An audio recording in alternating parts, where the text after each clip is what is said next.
전 세계 청소년들이 더 많이 참여하도록 하기 위해서 이 시기가 이제 적합하다. 네, 이런 판단을 한다는 건데. 네네. 잼버리가 인디언 말로 유쾌한 잔치라는 네네. 말에서 유래했다고 합니다. 그런데 이런 의미와는 다르게 지금 현장 상황은 전혀 유쾌하지 못하다는 얘기가 쏟아지고 있는데요. 잼버리 대회에 아이를 보낸 학부모님들의 얘기를 좀 들어봤습니다. 거기가 아이들이 자기들 역 내에서 활동하는 데까지만 해도 걸어가는데 1시간이에요. 예약 시스템은 아직도 안 되고 있고요. 150만 원 냈습니다. 반복도 있어야 되고 그쵸.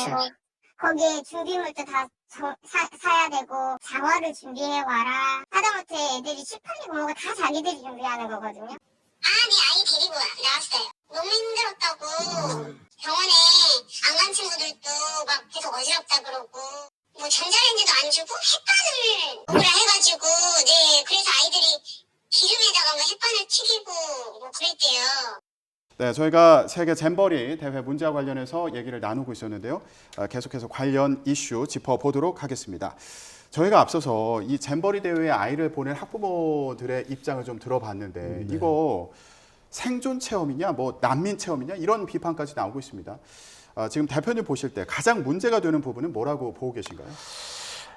이게 여름에 열리는 합동 야외 행사다 보니까 이 날이 좀 덥고 그다음에 온열 환자가 발생하는 것까지는 어느 정도는 이해할 수 있습니다. 그런데 이 폭염의 수준이 굉장히 살인적인 더위라고 표현할 수 있겠습니다. 지금 이 뒤에도 이제 말씀드리겠지만 환자가 발생했는데 중환자가 발생하지 않고 있다는 이유로 지금 행사를 강행하고 있습니다. 물론 행사를 축소하겠다고 입장을 발표하고 있는데요.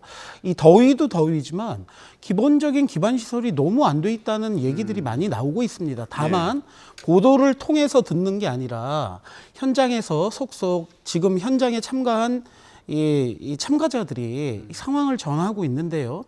기본적인 것이 화장실이라든가 샤워실이라든가 기반 시설인데 이런 것들이 안 되고 있는 겁니다. 그리고 야영이 기본인데 텐트를 치는 곳에 풀들이 막 자라나고 있고 풀벌레들이 있고 이런 것은 조직이가 입이 열 거라도 할 말이 없는 그런 상황으로 보입니다. 지금 잼버리 개최지로 선정된 게 2017년 아닙니까? 그렇습니다. 6년이라는 준비 기간이 있었을 텐데 그동안 뭘 한 겁니까?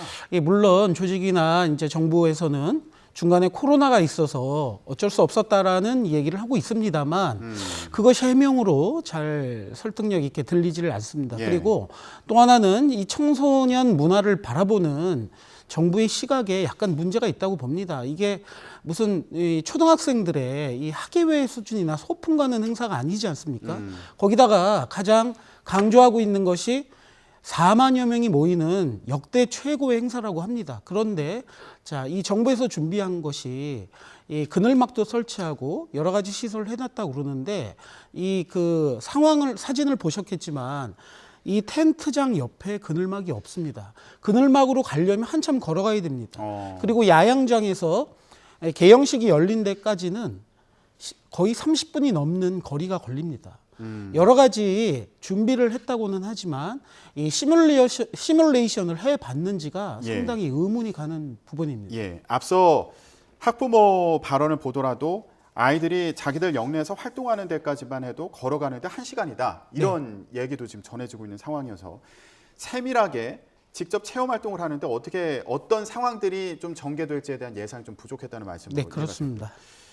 지금 이 행사가 개최되는 장소에 대해서도 지적하는 목소리가 있는데 새만금이라는 곳 자체가 그늘도 없고 그러니까 나무가 없으니까 그늘이 없고 또 습하고 더운 바닷바람이 부는 곳이다.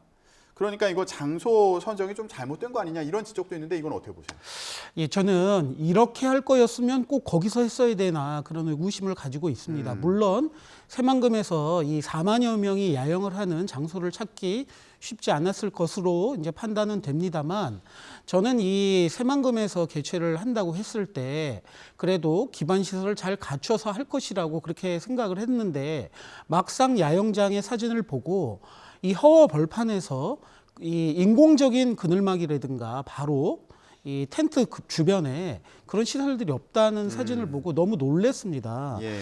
그리고 또 하나는 이 지역의 시민단체라든가 환경단체에서 줄기차게 의문을 제기를 했습니다.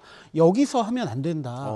이 허허 벌판에서 하면 안 된다. 심지어는 이 스카우트 지도자들은 차라리 이 야영장이 있지 않습니까? 뭐 덕유산 야영장이라도 꼭 거기를 말씀드리는 건 아니지만 이 그늘을 피할 수 있다던가 이 야외 활동을 어쩔 수 없이 할 수 있기 때문에 야외 활동을 통해서 저녁 때 샤워를 좀 잘 한다든가 이 더위를 식힐 수 있는 시설이 된 곳을 찾았어야 되는데 그런 것이 좀 아쉽습니다. 예.